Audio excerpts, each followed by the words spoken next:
In the late 18th century, Britain had a serious problem. The British public had developed an insatiable appetite for Chinese goods, particularly tea, silk, and porcelain. By the 1780s, tea had become the national beverage of Britain, consumed by everyone from aristocrats in their drawing rooms to workers in their homes. The problem was simple but devastating.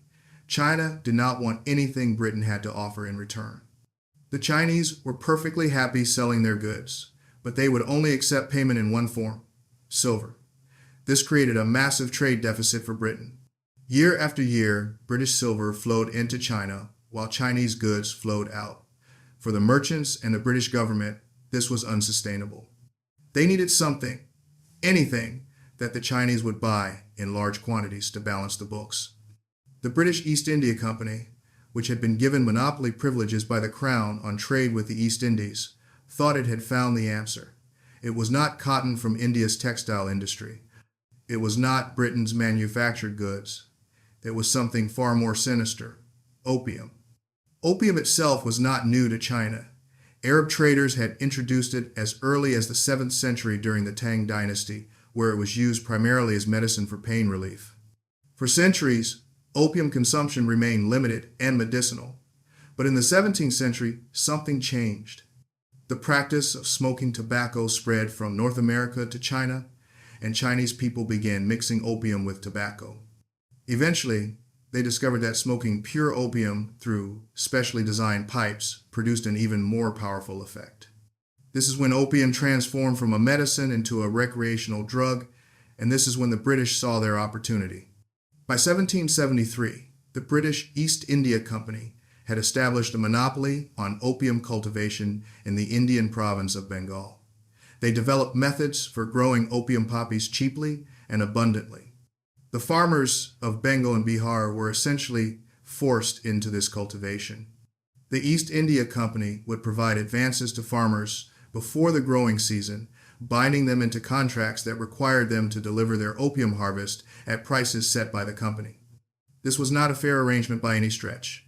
The company wielded monopsony power, meaning they were the only buyer, and they kept the purchase price just barely high enough to make production economically viable.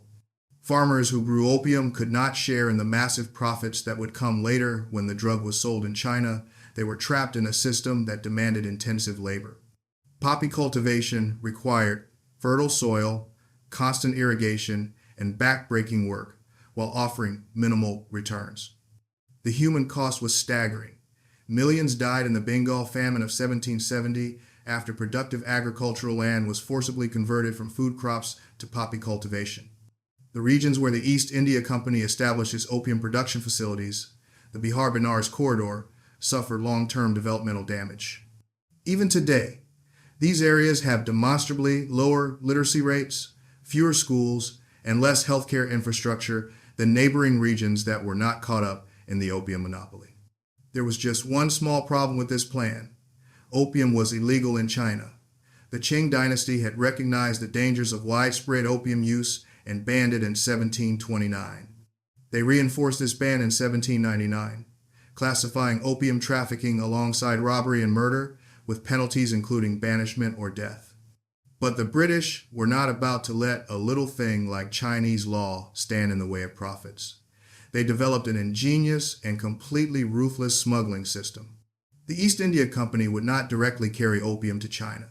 That would be too obvious and might jeopardize their legitimate tea trade. Instead, they farmed it out to country traders, private merchants who were licensed by the company to take goods from India to China. The system worked like this. The East India Company would auction opium in Calcutta. Private merchants would bid on the opium, purchase it, and then transport it to the Chinese coast on their own ships. These ships would anchor off the coast at the mouth of the Pearl River, forming a fleet of floating warehouses.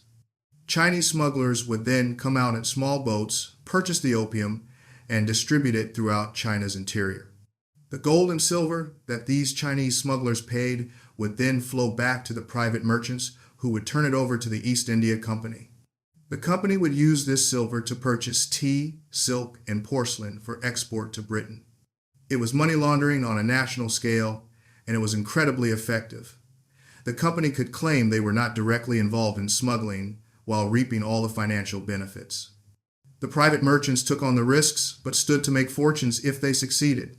This is where the real story of wealth creation begins. Among the private merchants who entered this trade were men who would become some of the wealthiest individuals in the world. Two Scottish men in particular would dominate the trade and build an empire that still exists today. William Jardine was born in 1784 on a small farm near Lochmaben in Scotland.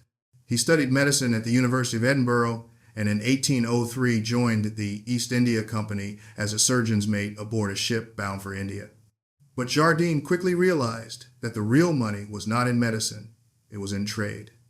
By 1817, he had abandoned his medical practice entirely and entered the China trade as a commercial agent.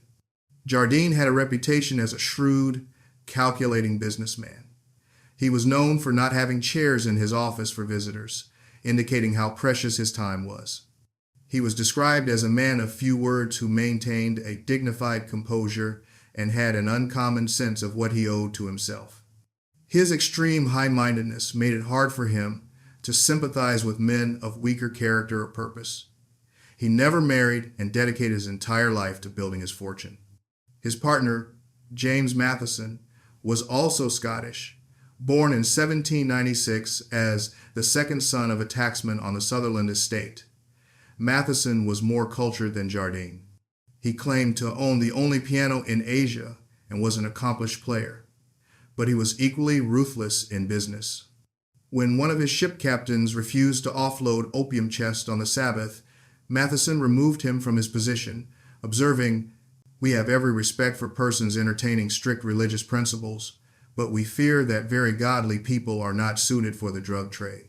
In 1832, Jardine and Matheson formally established their partnership as Jardine, Matheson and Company.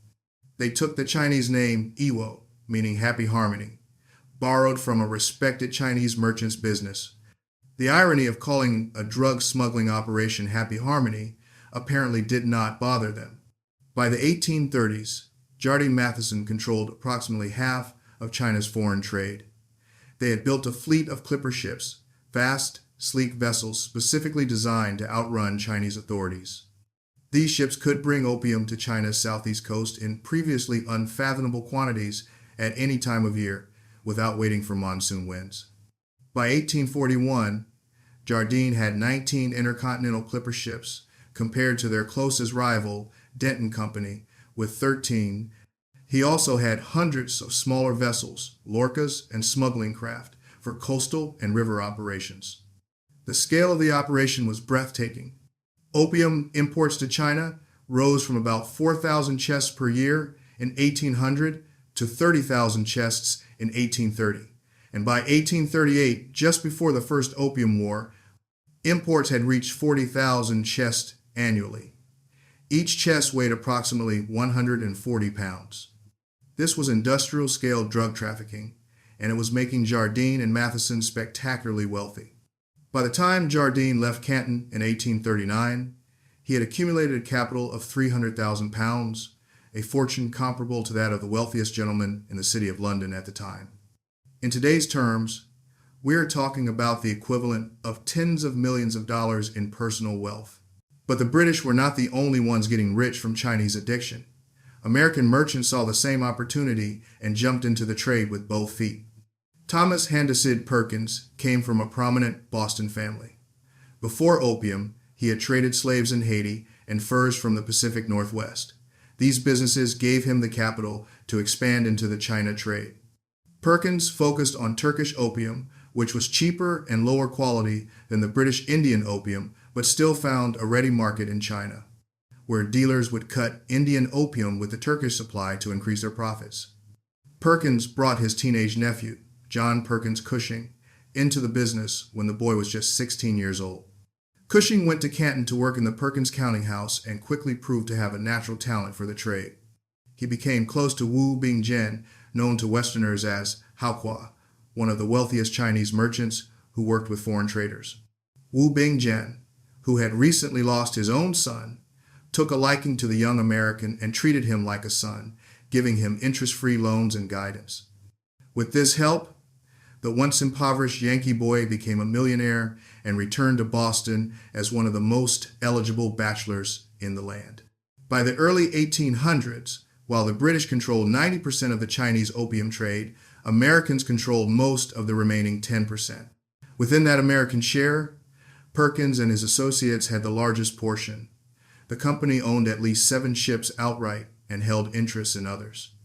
These ships sailed a triangular route, from Massachusetts to Turkey to buy opium, from Turkey to China to sell it, and from China back to Boston loaded with tea, porcelain, and silk.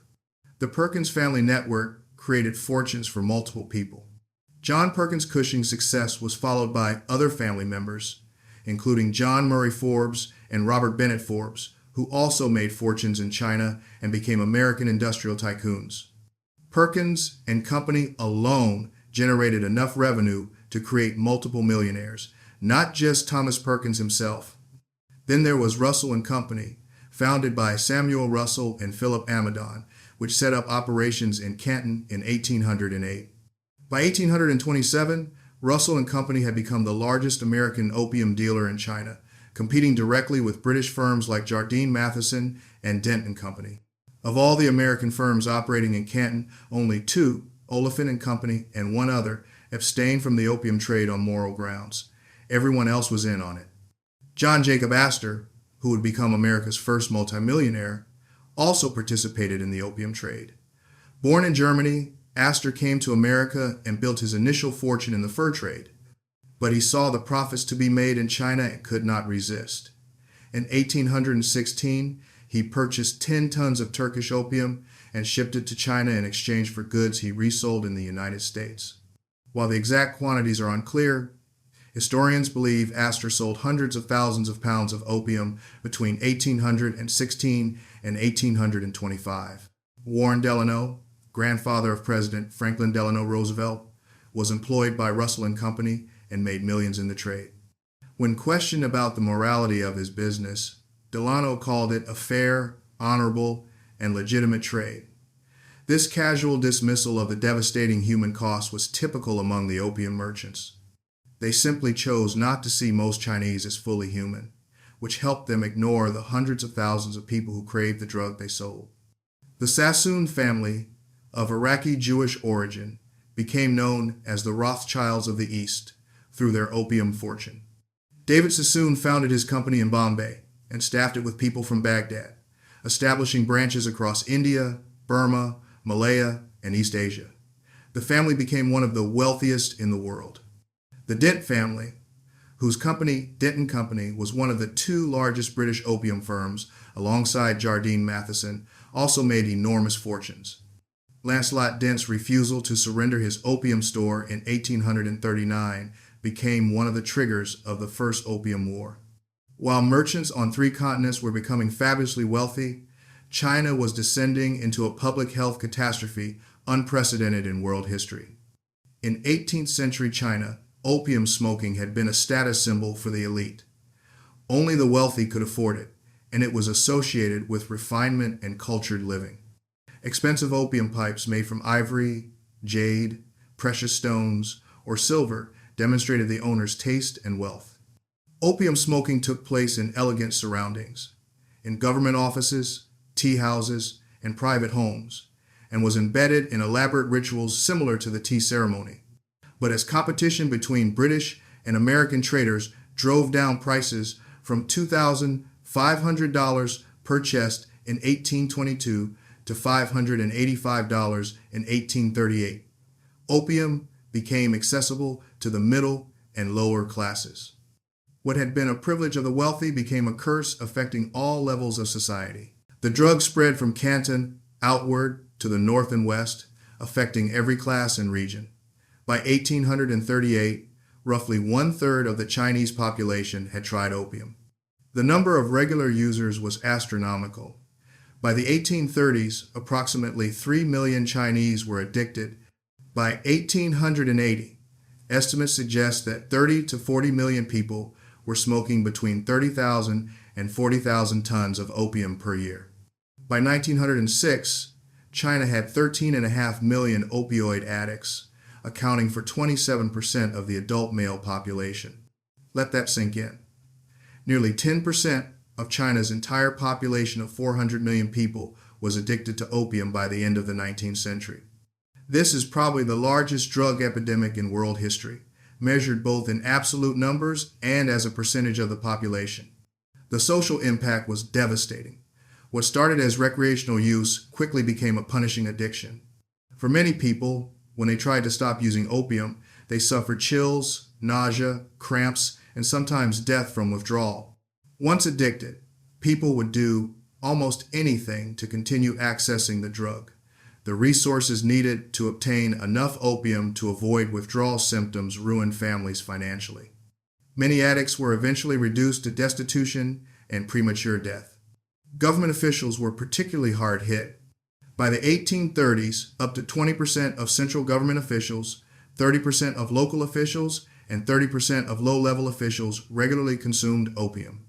When the people who were supposed to enforce the law against opium were themselves addicted, effective enforcement became impossible. The economic damage was equally severe. Silver that should have circulated in the Chinese economy was flowing out to pay for opium.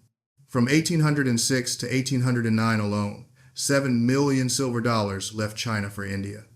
By 1838, a Chinese official observed that opium had dramatically reduced trade in other goods.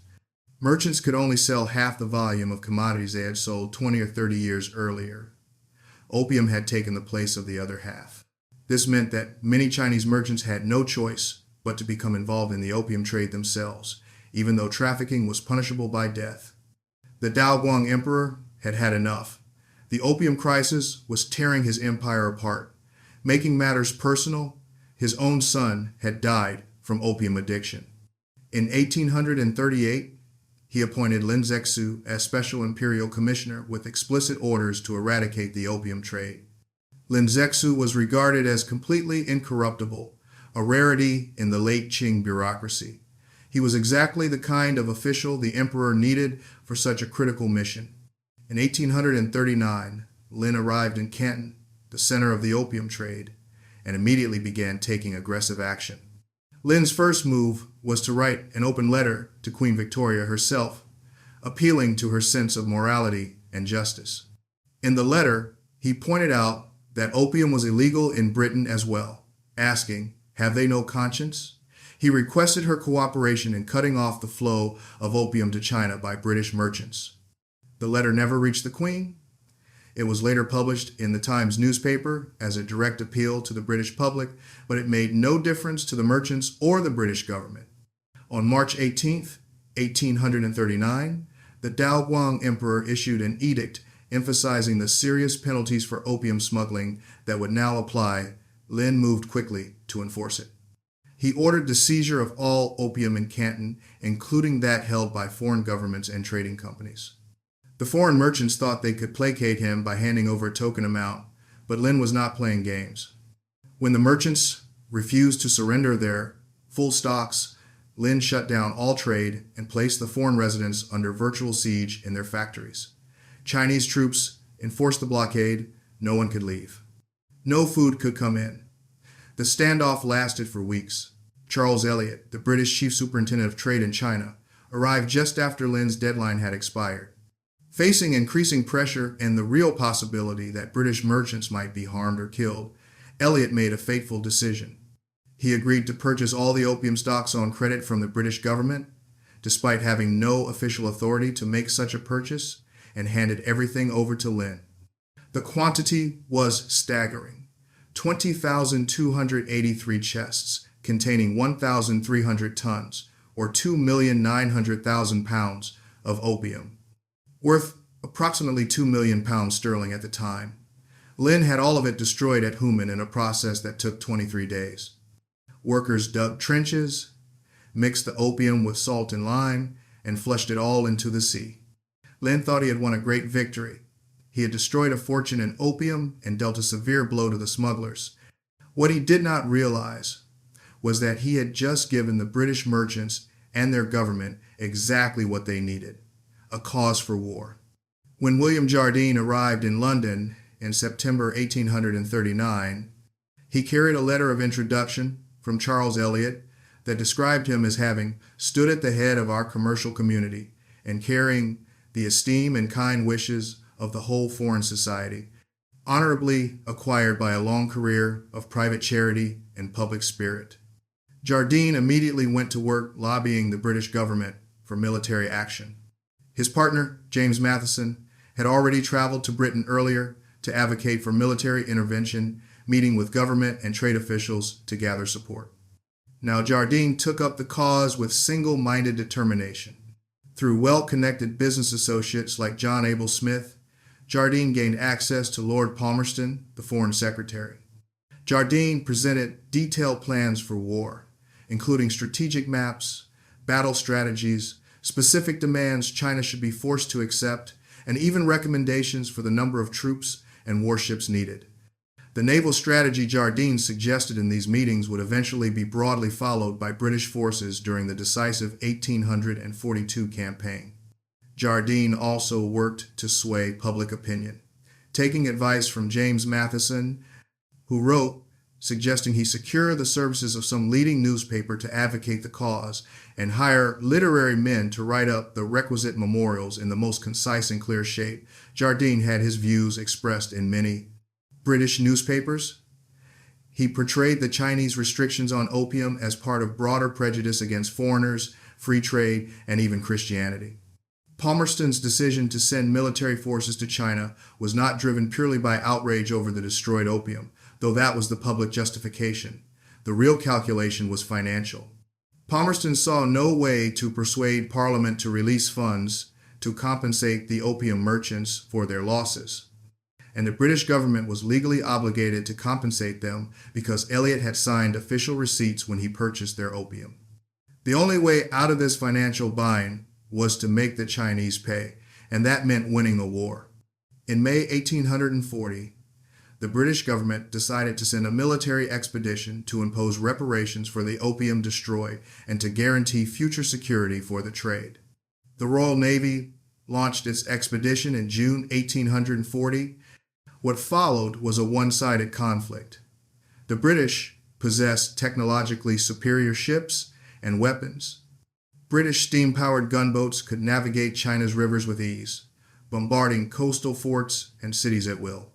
Chinese war junks and shore batteries, designed for an earlier era of warfare, were no match for British naval power. The British captured Canton in May 1841, then moved north, taking city after city with minimal casualties. At Qinghai, the British suffered only 3 dead and 16 wounded while defeating the Chinese defenders. Ningpo was taken unopposed. The ease of British victory shocked the Qing court and severely damaged the dynasty's prestige. By August 1842, China sued for peace. The Treaty of Nanking, signed on August 17, 1842, was devastating for China. The treaty forced China to pay £21 million in indemnities to Britain, compensation for the destroyed opium, repayment of debts owed to British merchants, and costs of the war. 5 major Chinese ports were open to British trade: Canton, Xiamen, Fuzhou, Shanghai, and Ningbo. Hong Kong Island was ceded to Britain as a colony. British subjects in China would enjoy extraterritoriality, meaning they would be subject to British rather than Chinese law.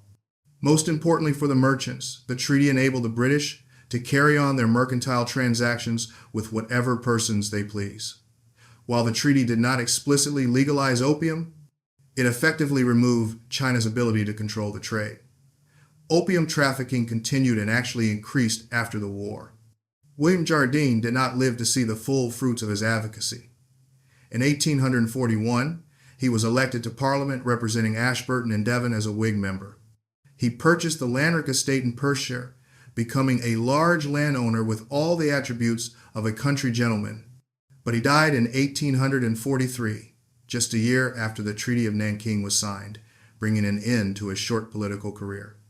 James Matheson, however, lived until 1878 and enjoyed his fortune to the fullest. He was knighted by Queen Victoria in 1850.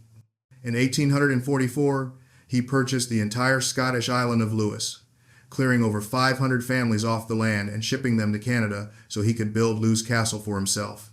His grave in Lairg is decorated with poppies, the flowers from which opium is derived, a detail that is either remarkably honest or breathtakingly cynical. The First Opium War had opened China to increased foreign trade, but had not fully legalized opium. That uncomfortable situation, where opium was technically still illegal, but the Chinese government lacked the power to stop it, persisted for years. Then, in 1856, another conflict erupted. The immediate cause was the Arrow incident. The Arrow was a merchant vessel with an expired British registration that Chinese authorities seized for alleged salt smuggling. British authorities complained that the seizure violated treaties regarding extraterritoriality. Tensions escalated rapidly. But beneath this diplomatic dispute lay the same fundamental issue: opium. Yi Mingchen, the new imperial commissioner appointed at Canton, was determined to stamp out the opium trade, which was still technically illegal.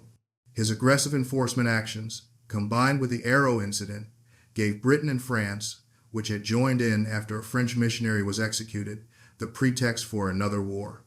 The Second Opium War, also called the Arrow War, lasted from 1856 to 1860. Once again, European military technology overwhelmed Chinese defenses. British and French forces captured Canton, moved north, and eventually reached Beijing itself. In an act of cultural vandalism, British and French troops looted and burned the Yuan Ming Yuan, known as the Old Summer Palace, destroying countless irreplaceable artworks and cultural treasures. As many as 1.5 million objects were stolen or destroyed during this war and the later Boxer Rebellion. The Treaty of Tientsin in 1860 was even more humiliating for China than the first treaty.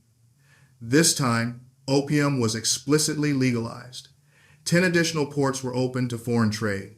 For the first time, foreign traders were given access to China's vast interior, not just the coast. China had to pay another enormous indemnity. Foreign diplomats were permitted to reside in Beijing itself, a concession that the proud Qing court had long resisted.